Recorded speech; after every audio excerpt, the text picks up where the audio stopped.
Hello, नमस्कार. माझं नाव मिहीर. मी गेली 14 वर्ष सेल्स, मार्केटिंग किंवा बिझनेस डेव्हलपमेंट या फील्डमध्ये काम करतोय. माझ्या एज ग्रुपच्या किंवा माझ्यापेक्षा खालच्या एज ग्रुपच्या अशा वेगवेगळ्या वर्तुळामध्ये सध्या चर्चा AI, ML, डेटा सायन्स आणि डेटा अनालिटिक्स या विषयांची. तर हे विषय आम्हालाही आत्ता काम करताना फील्डमध्ये बऱ्याच ठिकाणी ऐकू येतात आणि त्याचा उपयोगही होतो. तर हे नेमकं फील्ड काय आहे, हे कोणासाठी आहे आणि या रिलेटेड प्रश्न जे पडतात तरुण पिढीला ते सगळे जाणून घेण्यासाठी मी आजचा आपण पॉडकास्ट केलेला आहे. या पॉडकास्टमध्ये आपण आज बोलवलेलं आहे डॉक्टर आनंद कोल्हारकर यांना. हे स्वतः गेली 30 वर्ष डेटा अनालिटिक्स आणि डेटा सायन्स याच विषयामध्ये काम करत आहेत. वेगवेगळ्या कंपन्यांमध्ये त्यांनी 3-3.5 हजाराची टीम लीड केलेली आहे. प्लस स्वतः ओपाइन ग्रुप नावाच्या कंपनीचे फाउंडर आहेत आणि गेली 15 वर्ष याच विषयातलं डिटेल काम ते स्वतः करतायत. तर मी त्यांचं स्वागत करतो आजच्या पॉडकास्टमध्ये. आणि तुमच्या माझ्यासारख्या तरुण पिढीला जे काही प्रश्न पडलेले आहेत या फील्ड रिलेटेड, मग मे बी तुम्ही या फील्डमधले असाल किंवा फील्डमधले नसाल, जे काही आपल्याला पडतात प्रश्न त्याची उत्तरं फार क्वचित आपल्याला मिळतात. काही काही वेळेला फील्डमध्ये एंटर केल्यानंतर उत्तरं मिळतात. तर अशा काही प्रश्नांचा उत्तरं मिळवून घेण्यासाठीचा हा एक छोटासा प्रयत्न आहे. सो पहिल्या प्रश्नापासून सुरुवात करतो. Data analytics, data science, artificial intelligence, machine learning हे जेवढे शब्द मोठे वाटतात, हे नक्की फील्ड आहे काय? हे काय एवढे शब्द निर्माण झाले आणि काय एक्झॅक्टली आहे याबद्दल थोडंसं. चांगला प्रश्न आहे. आपण सामान्यतः बघितलं तर हे सगळे फील्ड कशासाठी आले असा विचार करूया. म्हणजे प्रामुख्याने बिझनेसेस सुरुवात झाली आणि त्या बिझनेसेसमध्ये लोक ज्याला आपण म्हणून नोंदणी काहीतरी सुरुवात झाली. ही नोंदणी नंतर कॉम्प्युटराईज झाली. कॉम्प्युटराईज झाल्यानंतर ज्या काही तुमच्या कंपनीमध्ये ट्रान्झॅक्शन्स होतात ते जर का रेकॉर्ड झाले तर त्याला ट्रान्झॅक्शनल सिस्टीम असा एक सोपा प्रश्न आहे, सोपा शब्द आहे. त्याला OLTP असं म्हटलं जातं, ऑनलाईन ट्रान्झॅक्शनल प्रोसेसिंग ऍप्लिकेशन. पण मग मॅनेजमेंटला जर का लागणारे जर का सॉफ्टवेअर असा जर विचार केला तर त्याला OLAP म्हटलेलं आहे, म्हणजे ऑनलाईन अनालिटिकल प्रोसेसिंग. तर थोडक्यामध्ये data science, data analytics, business intelligence, artificial intelligence ह्या सर्व गोष्टी या डेटातला पॅटर्न शोधून मॅनेजमेंटला कशा पद्धतीने उपयोग येऊ शकतो त्यांच्या डिसिजन मेकिंग सायकलमध्ये, याच्यासाठी ह्या सगळ्या वेगवेगळ्या शब्दांची निर्मिती झाली.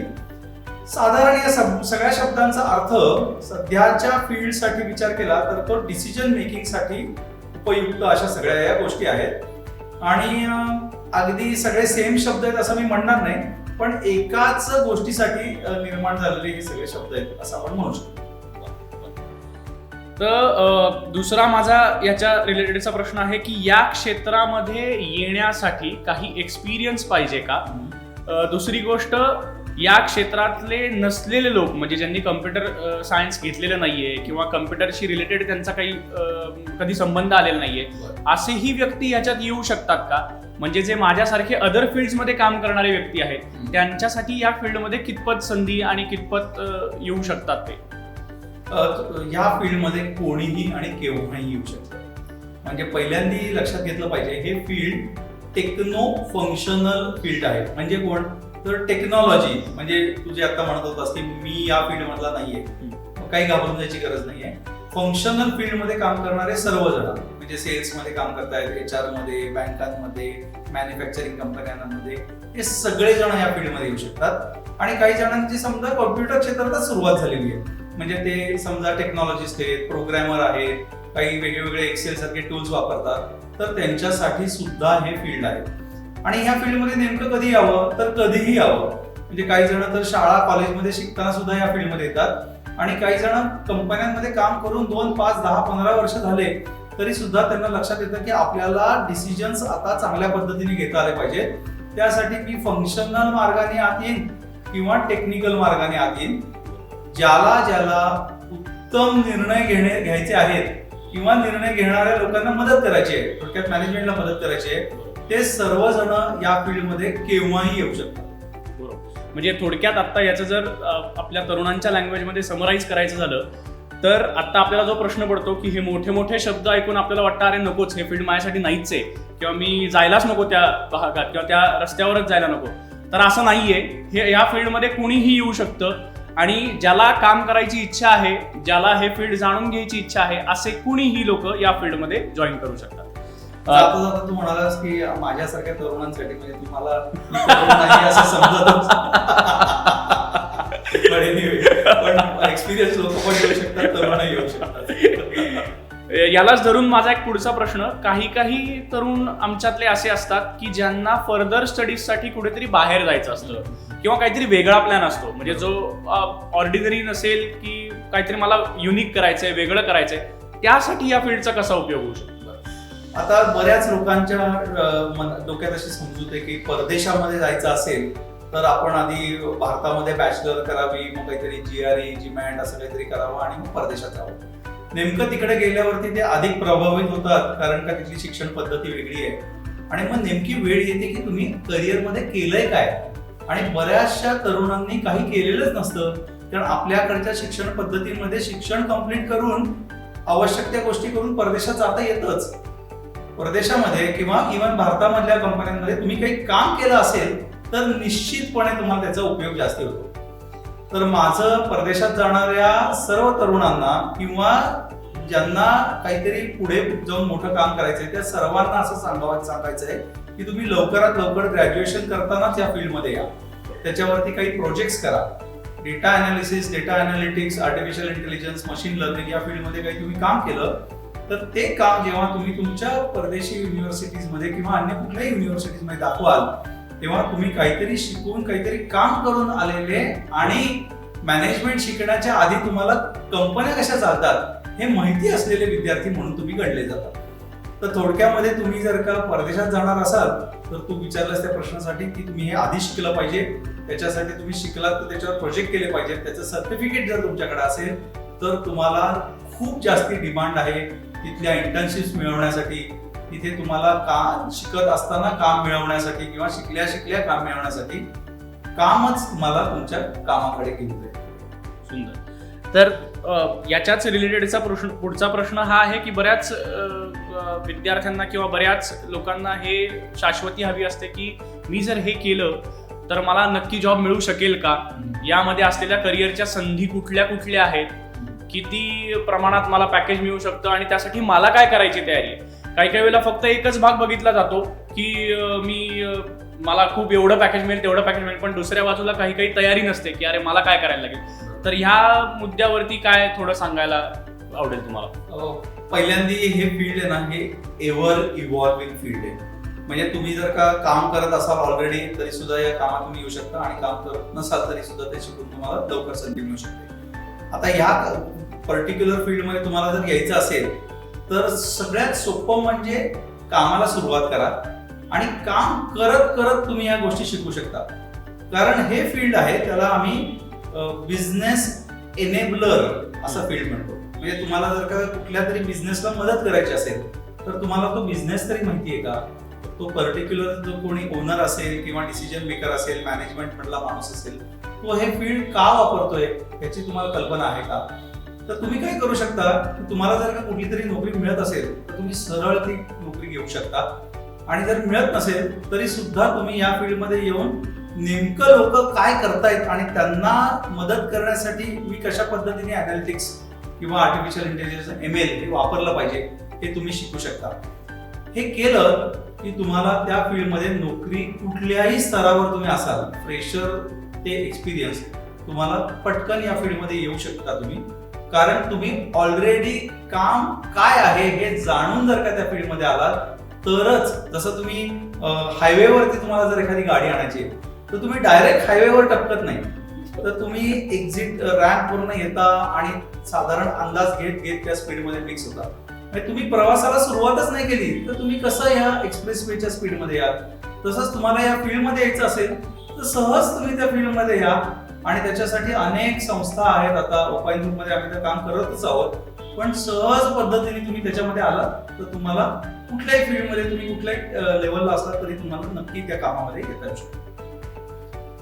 पुढचा प्रश्न, या फील्डमध्ये येण्यासाठी कमीत कमी वय किंवा वयोगट अशी वयोमर्यादा आहे का, किंवा थोडा वेगळ्या पद्धतीने विचारायचं झालं तर पालकांनी जर हा आपला पॉडकास्ट बघत असतील तर त्या पालकांनी या सध्याच्या फील्डमधनं आणि याच्यातनं काय घ्यावं, की त्यांच्या पाल्यांनी एंट्री कधी घ्यावी या फील्डमध्ये किंवा कधी घेतलेलं चांगलं राहील? तर वयोमर्यादा अशी काही नाही. पहिली गोष्ट म्हणजे तुम्ही बरेचसे लोक आता माझ्या गेल्या 30 वर्षाच्या अनुभवामध्ये काहीतरी शिकत असलेली मुलं सुद्धा या फील्डमध्ये येतात आणि भरपूर काम करून झालंय. 15, 20, 35 वर्ष मी काम करतोय, आता रिटायर झालोय आणि आता मला वेगवेगळ्या मॅनेजमेंटला मदत करायची इच्छा आहे, तर ते सुद्धा लोक या फील्डमध्ये येतात. आता विशेष पालकांनी जे सांगितलं विचार केला असतो, तर पालकांची तर जबाबदारी आहे असं अनेक पालक सुद्धा जाणतात की आपण आपल्या मुलांना मदत करत असतो कारण त्यांना काहीतरी छान त्यांच्या करिअरमध्ये घडावं. मग हे आपण कुठपासून करतो, तर शालेय जीवनापासून करत असतो. मग हा विषय शालेय जीवनातल्या मुलांना कळणार नाही असं अजिबात नाहीये, नक्की कळू शकतो. तुम्ही जर का शाळेमध्ये जर का गणित सोडवताय, कॅल्क्युलेटर वापरताय, आजकाल मोबाईलवरती सगळेजण वापरतात, तर टेक्नॉलॉजी तुम्ही तशीही वापरताय. तर आता फक्त योग्य पद्धतीने समजून जर का तुम्ही वापरलं तर पालक काय करू शकतात, अशा अनेक छोट्या छोट्या अगदी 20-20, 30-30 तासाचे कोर्सेस असतात जे बिझनेस अलाइन्ड असतात. तुम्हाला लक्षात येऊ शकतं की आपल्या मुलाला हे आवडतंय का, तो त्याच्यामध्ये प्रगती आहे का. आणि मी मगाशी म्हणालो तसं हे टेक्नो फंक्शनल फील्ड आहे, जे हे शिकल्याने तुमच्या मुलांना हे कळू शकतं की मी टेक्नॉलॉजी मध्ये स्थिर राहणार आहे का फंक्शनल ऍस्पेक्ट मला जास्ती आवडतोय, म्हणजे सेल्स आवडतंय का, HR आवडतंय का मला तेही आवडते पण मला अनालिसिस करायला आवडतंय. हे शाळा कॉलेज पासून तुम्ही हे शिकू शकता. आणि अशी उदाहरणं पण आहेत की अगदी FY, SY, TY मध्ये जेव्हा मुलं जातात तेव्हा बघू BE झाल्यानंतर किंवा ग्रॅज्युएट झाल्यानंतर असं आता राहिलेलं नाही. बरेचसे जण हे कॉलेजमध्ये शिकायला लागतात. असं पाहण्यात आलं त्यांना लवकर इंटर्नशिप मिळते. काही जणांना PPO नावाचा प्रकार आहे, म्हणजे प्री प्लेसमेंट ऑफर. बऱ्याचशा लोकांना तर इंटर्नशिप चालू असतानाच विचारणा केली जाते की तुम्ही आमच्या कंपनीत जॉईन कराल का. आता ह्याच्यामध्ये काही जादू नाहीये, त्यांनी केलेलं कामच त्याला कन्फर्मेशन देत असतं. त्यामुळे पालकांचा दृष्टीने विचार केला तर लवकरात लवकर एक्सपोजर देणं. माझा मुलगा लहान आहे आणि त्याला हे कसं समजेल असा अजिबात विचार करू नका. आता सर्व वयोगटातल्या लोकांना हे कळतं. आणि माझ्या मुलाला खूप उशीर झालाय, त्याला कॉलेजमध्ये असताना हे करायला पाहिजे होतं असंही काही नाहीये. कुठल्याही वेळी हे फील्ड वर्ज नाही आणि मनात विषय आला की लगेच आपण शिकू शकतो, अशा दृष्टीने या फील्डकडे बघावं. आता थोडंसं समराईज करायचं झालं तर एक 2-3 मुद्द्यांमध्ये समराईज करता येईल. एक तर कोणत्याही फील्डमधले असलेले व्यक्ती या फील्डमध्ये येऊ शकतात, याला कुठल्याही प्री रिक्विजिट फील्डचं असं काही नाही. दुसरं म्हणजे वयोमर्यादा नाही. उलट जेवढ्या लवकर त्याला समजा लक्षात आलं की माझं अनालिटिकल थोडं लायकिंग आहे का, इंटरेस्ट आहे का, तर ते फायद्याचंच ठरेल त्या विद्यार्थ्यासाठी. आणि जे ऑलरेडी एका काही गॅप झाली असेल करिअरची किंवा काही करत असतील तर त्यांनाही या फील्डमध्ये तेही लोक येऊ शकतात. आता हे तर झालं स्टुडंट्स किंवा कॅन्डिडेट्स किंवा या सगळ्यांसाठी. आता आपण थोडं येऊया की कंपन्या हा जर भाग आपण बघितला, काही कंपन्या अशा आहेत की ज्या स्वतःला फार मोठ्या मानत नाहीत किंवा पण त्यांच्याकडे ती जिद्द, ती चिकाटी सगळं असतं की आम्हाला ग्रोथ हे करायची आहे. तर त्यांना या फील्डसाठी कसा उपयोग होईल आणि त्यांनी काय केलं पाहिजे आणि त्याच्यासाठी असं काही वेगळं टेक्निक आहे का? चांगला प्रश्न आहे. कुठल्याही बिझनेस रन करणाऱ्या माणसाचा बिझनेस त्याच्यासाठी मोठाच असतो. त्याला असं वाटतं की मी कोणी अतिशय खूप मोठ्या हजारो लोकांची काही माझी कंपनी नाही, करोडो रुपये माझा टर्नओव्हर नाही. पण जेव्हा तो निर्णय घ्यायला बसतो तेव्हा तो तितकाच सिरियस असतो आणि त्याला हे माहिती नसतं की माझ्याकडे काही टूल्स आणि टेक्निक्स आणि मेथड असतील तर मला अधिक जास्त चांगल्या पद्धतीचा निर्णय घेता येईल. बऱ्याचशा वेळेला असं होतं की त्यांचा कॉन्फिडन्स कमी होतो त्यामुळे, छोटी कंपनी असेल तर, आणि ते त्या चुका करतात वारंवार कारण त्यांनी डिसिजन मेकिंग सायकल शिकलेलीच नसते. आजकाल गोष्टी खूप सोप्या झालेल्या आहेत, स्वस्त झालेल्या आहेत. तुमचा बिझनेस कितीही छोटा असला, अगदी 4-5 जणांचा असला, काही 400-500 लोकांचा असला तरी तो छोटा नाही.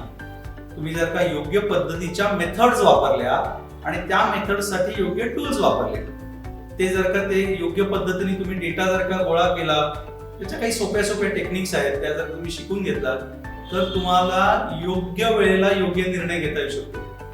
जर तुम्ही योग्य वेळेला योग्य निर्णय घेतला तर तुमची कंपनी ही होती तेवढी छोटी राहत नाही, किंवा जेवढ्या कष्टात तुम्ही काम करताय तेवढे कष्टही घ्यायला लागत नाही.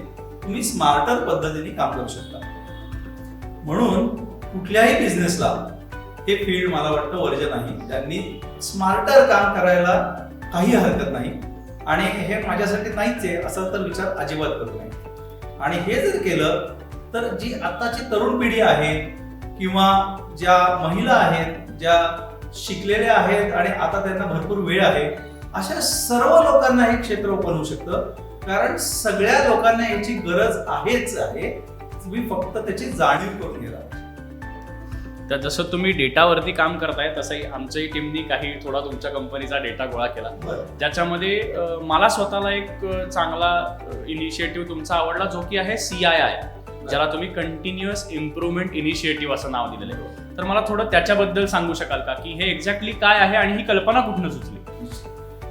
कंटिन्युअस इम्प्रूव्हमेंट इनिशिएटिव्ह याचा अर्थच आपण जिथे आहोत त्याच्यापेक्षा चांगलं होणं, नव्हे सतत चांगलं राहणं. बऱ्याचशा कंपन्या आहेत, मग अशी तू म्हणालास तसं छोट्या असतात आणि ते मॅनेजमेंट मध्ये जे मोठे लोक काम करतात त्यांना हायर करू शकतात. मग केवळ या कारणासाठी त्यांनी मागे राहावं का? तर आमच्या मनात विचार आला की आता सर्वांना चांगल्या मेथड्स, प्रोसेसेस, लोक, कन्सल्टंट्स हे उपलब्ध झाले पाहिजे. कारण सगळ्यांनी एकत्र येऊन जर का मदत झाली तर ती कंपनी बरोबर वर जाऊ शकते. म्हणून आम्ही कंटिन्युअस इम्प्रूव्हमेंट इनिशिएटिव्ह हा प्रकार सुरू केला. त्याच्यामध्ये ओपाइन ग्रुपची कन्सल्टिंग टीम, म्हणजे त्याच्यामध्ये काही मॅनेजमेंट एक्सपर्ट असतील, काही फायनान्शियल एक्सपर्ट असतील, काही HR एक्सपर्ट असतील, काही सेल्स अँगलला त्यांची प्रगती जास्त असेल, काहींची सोशल मीडियामध्ये असेल, असे सर्वजण एकत्र येऊन आम्ही त्या कंपनीला ते आहेत त्याचा असेसमेंट करतो आणि तिथून त्यांना त्याच्या वरील टप्प्याला न्यायचा प्रयत्न करतो. मग ते अमुक एका ठिकाणी पोहोचले की त्यांच्यासाठी स्टॅग्नन्सी येऊ नये म्हणून कंटिन्युअस. बरोबर. तुम्ही जिथे आहात त्याच्यापेक्षा अधिक चांगलं काम करावं याच्यासाठी कंटिन्युअस इम्प्रूव्हमेंट इनिशिएटिव्ह निर्माण झालं. त्याच्यामध्ये असं काही नाहीये की मला हे लागू पडेल किंवा नाही लागू पडेल, तर हे सर्वांसाठी आहे. मग त्याच्यासाठी तुम्ही हायरच केली पाहिजेत 15 लोक असंही काही नाही. तुमचं जे काही बजेट असेल, तुमची इच्छा मात्र प्रबळ हवी की मला इम्प्रूव्ह करायचं, तर मग मार्ग निघतात. आणि मग किती दिवस, कशासाठी, कुठल्या पद्धतीने तुमच्या कंपनीला ह्या CII ग्रुपची गरज आहे हे ठरवलं जातं. कितीतरी असे ग्रुप आहेत की ज्यांनी अगदी साध्या, सोप्या, छोट्या पद्धतीने सुरुवात केली आणि आता ते जसे जसे वाढतील तशी ही टीम त्यांच्या बरोबर सतत आहेच. आणि कंटिन्युअस इम्प्रूव्हमेंट हे नुसता शब्द नसून ती त्यांच्या कंपनीमध्ये होत असलेली प्रगती, त्याच्यामध्ये कस्टमर जेव्हा सॅटिस्फाईड होतो तेव्हा आम्ही कन्सल्टंट सुद्धा सॅटिस्फाईड होतो. अशा पद्धतीचं ते काम. हे मेजरली आता प्रश्न तर झाले. आता काही मला आता बोलताना सुचलेले इम्प्रॉम्प्टू प्रश्न, की अनालिटिक्स शिकल्याचा किंवा अनालिसिस केल्याचा आपल्या पर्सनल आयुष्यामध्ये काही फायदा होतो का, तसं तुमच्या आयुष्यात, किंवा असं काही तुम्ही बघितलंय का, आणि तसं काही एखादं उदाहरण शेअर करायला आवडेल का? मला असं वाटतं की निश्चित त्याचा फायदा होतो. आता एखाद्या गोष्टीकडे आपण ओव्हर अनालिसिस करू नये आणि तुम्ही तुमचं स्वत्व घालवू नये हे मात्र मी नक्की जाणतो, कारण का आपण शेवटी माणूस आहोत. पण आता आपण काम करतोच आहोत तर ते अधिक चांगल्या पद्धतीने करावं. आणि जसं तू सांगितलंस की छोट्या छोट्या गोष्टींमध्ये जर का आपण ती प्रोसेस समजून घेतली आणि तो डेटा गॅदर केला तर द डेटा स्पीक्स. तुम्हाला त्यातनंच काही गोष्टी कळतात. तर आता गेले आपण जिथे राहतो गेले 16 वर्ष आम्ही एका ठिकाणी सूर्यनमस्कार संकल्प करतो, पण जेव्हा आम्ही त्याची आकडेवारी मेंटेन केली त्याच्यामधनं विविध गोष्टी कळतात की अगदी 5 वर्षाची लहान मुलं सुद्धा याच्यात सहभागी होतात आणि 87 वर्षाचे आजोबा सुद्धा होत आहेत. कुणीतरी अगदी रोज एकच नमस्कार घालेल, कुणीतरी 121 नमस्कार घालेल. तुम्ही म्हणाल याचा काय संबंध आहे अनालिटिक्सशी? आपण जर का याची नोंदच केली नाही आणि त्याच्यातनं काहीतरी त्यातनं गुणवत्ता शोधली नाही तर ती सापडणारच नाही. तसं हे अभ्यासामध्ये सापडू शकतं. कोणी रनिंग करत असेल तर त्याला त्याच्या पॅटर्न मध्ये सापडू शकतं. कोणी वजन कमी करत असेल, म्हणजे मी स्वतःवरती हा वापरलेला उपयोग आहे की माझं वजनच जर कमी होत नसेल तर मी जर का डेटा ट्रॅक केला की नेमकं मी काय खाल्लं, किती व्यायाम केला, किती वेळाने खाल्लं, किती विश्रांती घेतली, तर पटकन आपल्याला एक पॅटर्न सापडतो की मी अमुक पद्धतीने जर का वागलो तर माझं 200 ते 300 ग्रॅम वजन कमी होऊ शकतं. ज्यांचं वजन जास्त आहे त्यांना हे किती मोठी गोष्ट आहे, दिलासा देणारी, हे कळू शकतं. आणि हे मी स्वतःवरती केलेले, आमच्या आजूबाजूच्या लोकांवर, कंपन्यांवरती केलेले हे असे अनेक उपक्रम आहेत. तर थोडक्यामध्ये जर का तुम्ही मेथॉडिकल काम केलं, म्हणजे अगदी वृक्ष व्हा असं मी नाही म्हणते, बरोबर, पण तुम्ही मेथॉडिकल काम केलं आणि जर का डेटा बघितलात तर त्यातनं तुम्हाला उत्तर सापडतं. कुठलंही जर का उत्तर शोधायचं असेल तर तुमच्याकडे प्रश्न पाहिजे, आणि प्रश्न जर पडला तर त्याच्यासाठी उत्तर शोधण्याची जर प्रक्रिया असेल तर आपल्याला अगदी रोजच्या आपल्या गोष्टींमध्ये सुद्धा याचा सहज उपयोग करता येतो. दुसरा माझा एक शेवटचा प्रश्न, जनरल क्वेश्चन आहे. आजकालच्या म्हणजे तुमचा काळ आणि आत्ताचा काळ या सगळ्यामध्ये आत्ता बऱ्याच साऱ्या डिस्ट्रॅक्शन्स आहेत. काही लेवलमध्ये पेशन्स कमी झाले किंवा डेडिकेशन कुठेतरी कमी पडतं, तो निग्रह कमी पडतो. तर या सगळ्या तरुण पिढीला तुमच्याकडनं तुम्ही काय सल्ले द्याल? मला वाटतं पहिल्यांदी आयुष्य एन्जॉय करा, त्याच्यापेक्षा महत्वाचं काहीच नाही. आणि तुम्ही एन्जॉय जर करत आहात तर तुम्ही निश्चितपणे काहीतरी तुम्हाला छोट्या छोट्या गोष्टींमध्ये प्रगती सापडेल. त्याचं प्रेशर येऊ देऊ नका. म्हणजे तुम्ही जर कुठलीही गोष्ट जर मेथॉडिकली केली, आनंदाने जर का त्याच्यामध्ये तुम्ही सहभागी झालात आणि तुम्ही जर अगदी आवडीने जर का प्रगती करत राहिलात तर त्याच्यामध्ये खूप खूप तुम्हाला प्रगती करता येऊ शकते. तर माझा सगळ्यांना सल्ला हाच आहे की don't really gate stressed on achieving something whether it is money or fame. तुम्हाला जे काही प्राप्त करायचं आहे बरोबर, ते एक रिझल्टंट बाय प्रॉडक्ट म्हणून असावं. आणि तुम्ही जर का हॅपीली जर का कुठल्या गोष्टी करत राहिलात तर मग ते अनालिटिक्स असो, तुम्हाला तुमचं स्पोर्ट क्षेत्र असो, तुमच्या मित्रांमध्ये काहीतरी छान करायचं असेल, तुम्हाला कला क्षेत्रात काही करायचं असेल तर ते सहज घडून यावं असं मला वाटतं. सुंदर. तर माझ्या मते मला जे प्रश्न पडले होते किंवा माझ्या आजूबाजूच्या ग्रुप्समध्ये जे काही मला प्रश्न ऐकू येत होते, या प्रश्नांची मी काही प्रमाणात उकल केली असं आज म्हणता येईल. आणि परत एकदा मी आनंद सरांचे आभार मानतो की त्यांनी एवढा वेळ दिला आपल्याला. आणि या पॉडकास्टचा तुम्हाला नक्कीच उपयोग होईल. आणि ज्यांना कोणाला याच्याबद्दल जास्ती माहिती जाणून घ्यायची असेल त्यांनी ओपाइन ग्रुप या त्यांच्या कंपनीला नक्की संपर्क करा. त्यांच्याकडे या क्षेत्रात काम केलेले जवळजवळ 30 वर्षांचा अनुभव आणि ते या क्षेत्रात काम करत आहेत. So thank you very much.